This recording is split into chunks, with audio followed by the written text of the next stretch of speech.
The second crossover with Detective Conan, this time a theatrical release rather than a TV movie. This one's rather awkwardly named to a point people could be forgiven for thinking it's the same as the first one outside of release date. It is in continuity with the previous movie, however, as Conan plays up the fake father-son thing with Jigen again at one point, and Vespania plays a part. We see the team-up of the writer and director of the previous crossover come together once more for this movie. Long-time Lupin III writer Atsushi Maekawa comes on as writer, and longer-time Lupin III director and animator Hajime Kamigaki comes on as director. Natsuno voices leading lady Claudia Bellucci this time around, while the ending is a mix of Lupin III's main theme and Detective Conan's ending theme.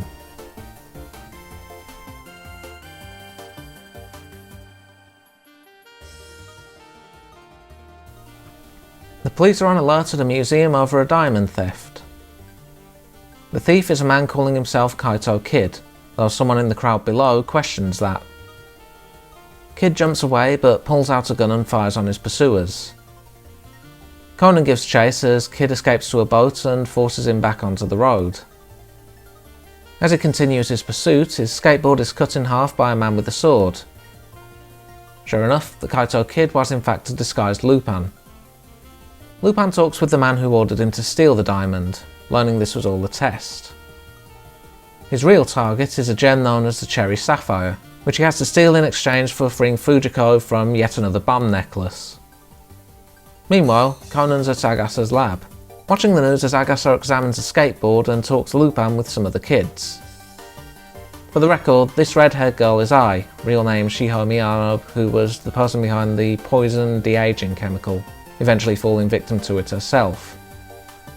Anyway, there's a report on the arrival of Italian pop sensation Emilio Beretti in Japan, but what catches Conan's interest is Jigen being among the staff. Megure holds a conference about the Lupin incident. Zenigata's also present, knowing Lupin's true target thanks to a calling card via text message. Zenigata's given detectives Takagi and Sato, the latter of whom has a crush on Lupin. They need to retrieve their transport as Zenigata's car was towed due to the unusual ICPO registration number, however. Sonoko and Ran chat, the former being a fan of Emilio and knowing which hotel he'll be staying at. Zenigata set up a small defence system to keep Lupin at bay. The Cherry Sapphire's owner, one Eishin Wakagomo, has full faith in the police protecting the gem, giving Takagi a burst of enthusiasm. As they wait for Lupin's time of arrival, Sato starts suspecting Takagi thanks to Zenigata's own paranoia, which he takes a bit too far by suggesting Lupin could also be disguised as an object like the vault door. With the time from Lupin's calling card passed, they decide to try and open the safe to see if Lupin's dug underneath. It's intact, but the manager checks for the sapphire anyway. Sato's suspicions prove correct as Takagi reveals he set everyone's watches back 3 minutes when he shook their hands, grabbing the sapphire for himself. They seemingly catch him quickly, but he also stuck a stun device on their watches.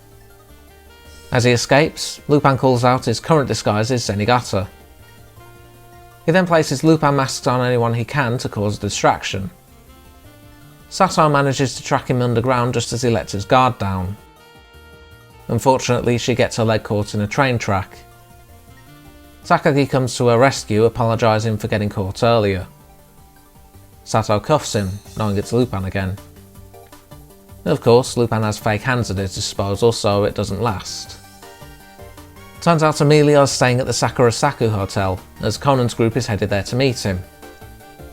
Kogoro is able to appease security by mentioning the whole poison wine incident during Mira's speech, allowing them access to Emilio's room. Jigen spots them as they greet Emilio's crew and learn about Lupin's latest theft. Lupin delivers the sapphire to Fujiko's kidnapper. Fujiko takes it for herself, having apparently played both sides. Lupin warns her the bomb necklace is real, forcing her to hand it over to the kidnapper. Granted, he's also annoyed that she was expecting Kaito Kid to steal the sapphire to begin with. When he tries to get an apology from her in his own way, he gets a boxing glove in the face courtesy of the necklace's real function. Kogoro meets with Emilio's production team, Claudio and Luciano. They present a note, threatening Emilio's life if the concert goes ahead. Ran and Sonoko head out while the detectives ponder the culprit, only for Emilio to join the two of them. Conan, meanwhile, heads down to the bar to meet with his old dad, much to Jigen's annoyance. Jigen warns him not to get involved as either Conan or Shinichi, just as they both get interrupted by a phone call telling them Emilio's gone missing. Jigen heads to Emilio's floor to investigate. Conan follows, finding a scrap of paper on the floor that catches his interest. Following an inquiry about Italian newspapers, he talks with Ai about the cherry sapphire, as well as how the other kids, the detective boys, are on the search of Lupin's hideout and Eishin Wakagomo. Emilio splits off from Ran and Sonoko under the pretense of going to the bathroom. Ran finds him on the roof and assumes he's about to jump. Emilio admits he doesn't want to do the concert, but a gust of wind knocks him off as he's about to get up and head over to her. Ran grabs Emilio, but he slips when trying to jump to a ledge. Sonoko manages to catch them both but can't pull them up, causing Ran's sleeve to rip. Conan and Jigen spot what's going on from the floor above. Jigen shoots through the window, allowing Conan to save everyone. Emilio apologises in the face of Ran's rather justified anger, confirming he never actually planned to jump. Luciano's also revealed to be in with Fujiko's kidnapper, a possible mafia tie according to Emilio. Conan then shows Emilio the paper scrap, suspecting he was the one to write the threatening letter from the hotel newspapers, as the letter K was on the scrap, something not seen in Italian too often. He manages to convince Emilio to go ahead with the concert while he figures out the truth. Jigen calls Goemon to warn about the detective boys, but they're already at his hideout. They present Goemon with some drugged sweets in hopes of turning him in. Goemon in turn presents them with some bitter tea. Lupin arrives and searches the kids for gadgets just as Fujiko also comes back. Zenigata also learns of the mafia ties to Luciano and the concert, though he suspects something else is at play. Fujiko's largely at the hideout to equip herself, but offers to take the kids back to Agasa. Jigen, meanwhile, splits off from Conan, once again warning to stay away. The day before the concert comes and the police keep watch.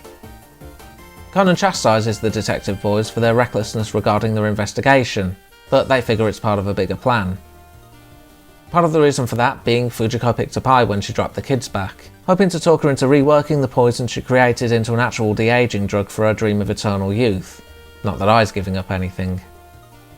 While Luciano chats with Kogoro, Ran spots Claudia, who's reminiscing about the early days of Emilio's career, when he barely had a few dozen fans watching as opposed to a whole stadium.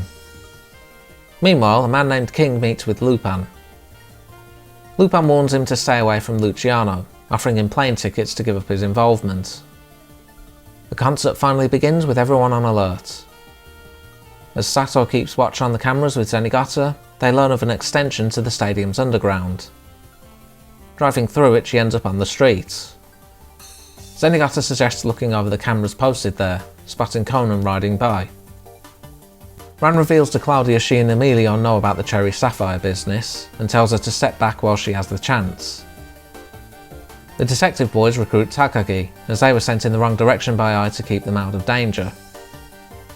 Luciano meets with Fujiko's kidnapper, who only gives the name Alan Smithy. They begin their exchange but get interrupted by Lupin. The henchman shoots at what turns out to be a cardboard cutout as he grabs the goods. Conan arrives on the scene, leading Luciano to realise Jigen set him up. Lupin enters a standoff with Conan, repeating Jigen's sentiment to not get involved. Alan mentions the name Kane Gejidasu and orders some armoured vehicles to open fire. Goemon jumps out and deflects, also cutting up the vehicles as Zenigata rams them. An FBI agent called Jodie Starling then apprehends Lupin. Conan, who called her in, warns to search Lupin, knowing he's always rather literally got something up his sleeve. One of Alan's men takes a shot, hitting Conan as he takes it for Lupin. Alan then takes Conan hostage and demands the briefcase from Lupin before ordering his plane to prepare to take off. Sato and Takagi make a move on Alan as he boards the plane. Fujiko and Lupin have Ai also drive after him, the former only agreeing to help for the secret to Ai's drug. Using Sato's car for the bike's momentum, Lupin grapples to the plane. Conan, now back on his feet, takes out Alan's guard and Lupin joins him, saying he should have just let everyone kill each other. Alan's motive is revealed to be that he's a member of the nation of Giranba, with this whole scheme being on their behalf. Luciano makes an attack on Lupin and Conan, but ends up shooting out the plane's window, resulting in getting the Goldfinger treatment. While Lupin and Conan avoided injury, Alan didn't, leading Lupin and Conan to take the plane's controls.